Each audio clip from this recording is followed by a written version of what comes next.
తాకట్లో ఉన్న మీ బంగారాన్ని విడిపించి ఆ రోజు ఆన్లైన్ రేటుకి కొంటాం. Sharma gold company.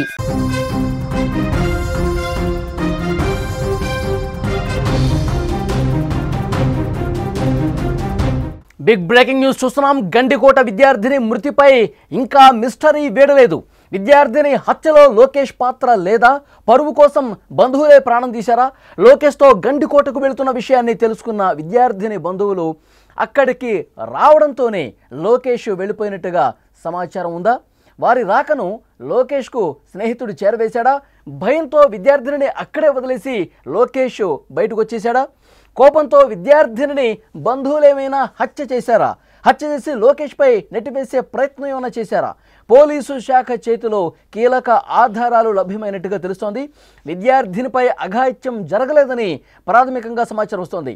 రోజుకు ఒక మలుపు తిరుగుతోంది ఈ గండికోట హత్యోదంతం.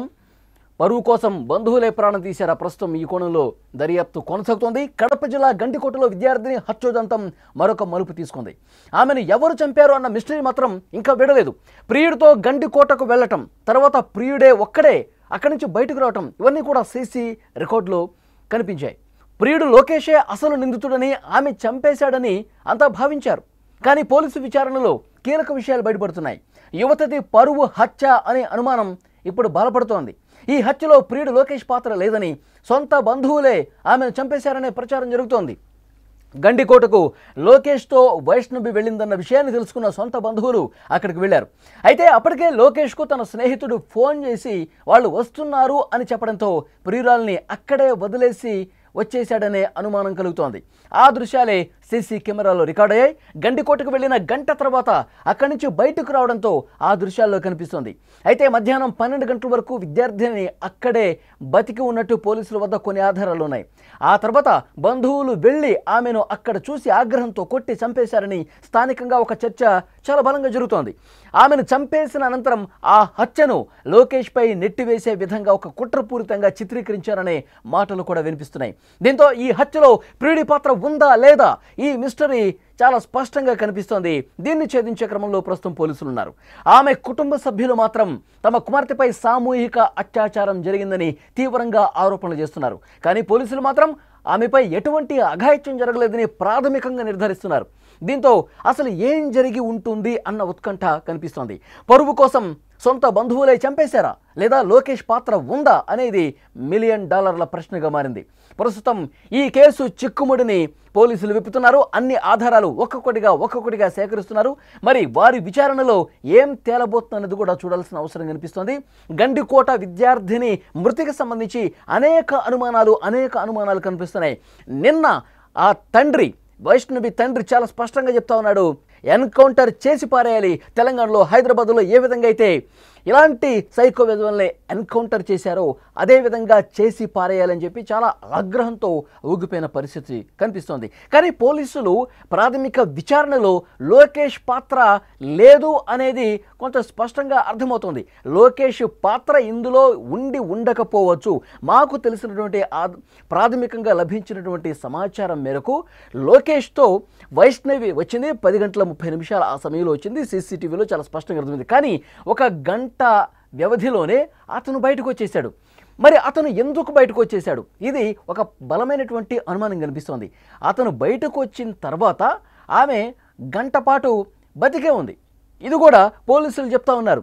12 గంటల నుంచి 4 గంటల మధ్య ఏదో జరిగింది. దాన్ని పూర్తిగా ఆ మిస్టరీని, ఆ గుట్టుని విప్పే పరిస్థితి ప్రస్తుతం మేము చూస్తూ ఉన్నాం. చాలా క్లియర్గా అన్ని ఆధారాలను తీసుకునే ప్రయత్నం చాలా సీరియస్గా కొనసాగుతుంది. లోకేష్ బయటకు వచ్చిన తర్వాత గంటసేపు లోపల ఉన్నాడు. ఆ తర్వాత బయటకు వచ్చేసాడు లోకేష్. బయటకు వచ్చిన తర్వాత కూడా చాలాసేపు గండికోట పర్యాటక ప్రాంతంలో ఆమె తిరుగుతూనే ఉంది, సజీవుగానే ఉంది. కానీ ఆ రంగనాయక టెంపుల్కి బ్యాక్ సైడ్ ఆమె ఎందుకు వచ్చింది? ఆ సమయంలో అక్కడ ఎవరున్నారు? ఎవరి కోసం అక్కడికి వచ్చింది, ఆ తర్వాత ఏం జరిగింది, ఇవన్నీ కూడా చాలా క్లియర్గా ఇన్వెస్టిగేట్ చేస్తున్నాం, అన్ని ఆధారాలు మేము సంపాదిస్తున్నాం, కొద్ది గంటలు ఓపిక పడితే అన్ని విషయాలు కూడా బయటకు వస్తాయి అని పోలీసు అధికారులు చాలా స్పష్టంగా చెప్తూ ఉన్నారు. అయితే ఇక్కడ ప్రాథమికంగా వస్తున్నటువంటి ఇన్ఫర్మేషన్, లోకేష్కి అతను ఫ్రెండ్ ఫోన్ చేశాడు, వైష్ణవికి సంబంధించిన బంధువులు ఈ విషయం తెలిసిందే, మీరు గండికోటకు వెళుతున్నారన్న విషయం వాళ్ళకి తెలిసింది, నువ్వు అక్కడి నుంచి వెళ్ళిపోతే బెటర్ అని చెప్పి ఫ్రెండ్ ఫోన్ చేయటంతో అక్కడి నుంచి వైష్ణవిని అక్కడే ఉంచి నేను వెళ్ళిపోతున్నాను, నువ్వు కూడా సేఫ్గా ఇంటికి వచ్చాయని చెప్పి లోకేష్ బయటకు వచ్చాడు. ఆ తర్వాత లోకేష్ బయటకు వచ్చిన దృశ్యాలు కూడా సీసీటీవీ ఫుటేజ్లో రికార్డ్ అయ్యాయి. అతను వెళ్ళిపోయాడు. అతను వెళ్ళిపోయిన తర్వాత కూడా చాలాసేపు వైష్ణవి ఆ ప్రాంతంలో తిరుగుతూనే ఉంది. ఆ తర్వాత అక్కడికి ఎవరు ఇచ్చారు, నిజంగానే కుటుంబ సభ్యులు బంధువులు ఎవరైనా వచ్చారా, ఆమెతో ఏమైనా గొడవ పడ్డారా, ప్రస్తుతం దీనికి సంబంధించి ఇన్వెస్టిగేషన్ థరోగా జరుగుతున్నటువంటి పరిస్థితి కనిపిస్తోంది. అయితే కుటుంబ సభ్యులు కావచ్చు, బంధువులు కావచ్చు, లోకేష్ గతంలో మా అమ్మాయిని ట్రాప్ చేశాడు, మా అమ్మాయిని మాయమాటలు చెప్పాడు, నయవంచన చేశాడు, మోసం చేశాడు, ఇవన్నీ చెప్తా ఉన్నారు. సామూహిక అత్యాచారం జరిగింది, లోకేష్ ఒక్కడే కాదు అతని ఫ్రెండ్స్ వీళ్ళందరూ కలిసి మా అమ్మాయిని అత్యాచారం చేసి హత్య చేసి పడేశారు అంటూ చాలా బలంగా వాళ్ళు వాదనలు వినిపిస్తున్నారు. అవన్నీ కూడా పోలీసులు వాళ్ళ అభిప్రాయాలను కూడా సేకరించారు. కానీ లోకేష్ చంపేశాడు అనటానికి ఇప్పటి వరకు ఎలాంటి ఆధారం దొరకలేదు అని పోలీసులు చాలా స్పష్టంగా ఈ కేసు ఇన్వెస్టిగేట్ చేస్తున్నటువంటి క్రమంలో వారికి లభ్యమైనటువంటి ప్రాథమిక ఆధారాలకు సంబంధించి చెప్తున్నటువంటి పరిస్థితి ఉంది.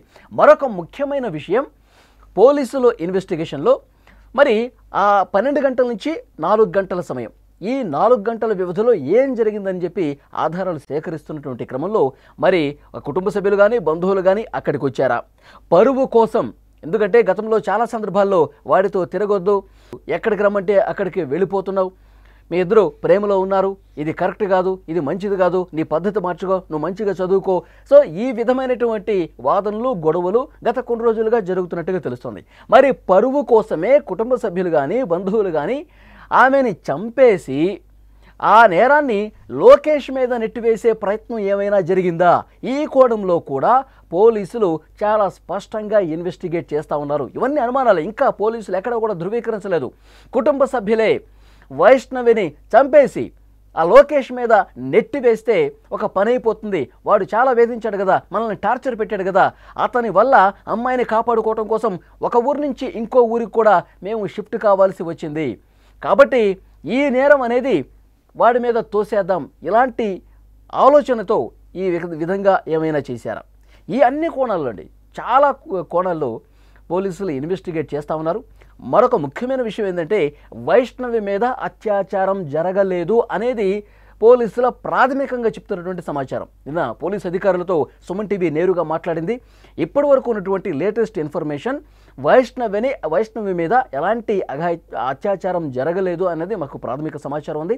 అయితే పోస్ట్ మార్టం పూర్తి రిపోర్టు అలాగే ఫోరెన్సిక్ రిపోర్టు ఇవి వచ్చిన తర్వాత మరికొంత క్లియర్ కట్గా పూర్తి సమాచారం మీకు తెలియజేస్తాం. ఇప్పటి వరకు మాకున్నటువంటి ఇన్ఫర్మేషన్ ఆమె మీద అత్యాచారం జరగలేదు. మరి హత్య ఎవరు చేశారు, ఎవరు చంపేశారు, అన్నీ కూడా దర్యాప్తులో చాలా కీలకమైనటువంటి విషయాలు బయటకు వచ్చే అవకాశం ఉంది. ఇప్పటికే కొంత క్లియర్ కట్ సమాచారం తెలుసుకున్నాం, దాన్ని బట్టి ఇన్వెస్టిగేట్ చేస్తూ ఉన్నాం. మరి కుటుంబ సభ్యుల పాత్ర ఉందా, బంధువుల పాత్ర ఉందా, లోకేష్ పాత్ర కూడా ఏమైనా ఉందా, ఆయన బయటకు వచ్చిన తర్వాత మళ్ళీ ఏదైనా ప్లాన్ చేసి ఈ విధంగా చేశాడా, అన్ని కోణాల్లో కూడా దర్యాప్తు చేస్తున్నాం. మధ్యాహ్నం 12 గంటల నుంచి లోకేష్ వెళ్ళిపోయిన తర్వాత కూడా ఆమె బతికే ఉంది. ఆ తర్వాత ఏం జరిగింది, ఆ తర్వాత అక్కడికి ఎవరు వచ్చారు, ఎవరిని ఆమెను కలిశారు, రంగనాయక టెంపుల్ బ్యాక్ సైడ్ వరకు ఆమె ఎందుకు వెళ్లాల్సి వచ్చింది, ఎవరి కోసం వెళ్లాల్సి వచ్చింది. ఇక్కడ మరొక ముఖ్యమైన విషయం, ఆమె మృతదేహం దొరికిన సందర్భంలో ఒంటి మీద నూలు పోగు కూడా లేదు. పోలీసులు అసలు ఏం జరిగిందన్న విషయానికి సంబంధించి చాలా క్లియర్గా ఇన్ఫర్మేషన్ తీసుకుంటున్నారు. మరికొద్ది గంటల్లోనే అసలు వాస్తవాలు కూడా బయటకు వచ్చే అవకాశం కనిపిస్తోంది. సో పరువు కోసం కుటుంబ సభ్యులు కానీ బంధువులు కానీ ఈ విధంగా ఏమైనా చేశారా, లేదు అంటే కనుక లోకేష్ పాత్ర ఏమైనా ఉందా, అసలు వీళ్ళు ఇద్దరూ కాకుండా మూడో వ్యక్తి ప్రమేయం ఏమైనా ఉందా, ఉంటే ఆ మూడో వ్యక్తి ఎవరు. సో ఈ విధంగా అన్ని కోణాల్లో పోలీసులు చాలా స్పష్టంగా ఇన్వెస్టిగేట్ చేస్తూ ఉన్నారు.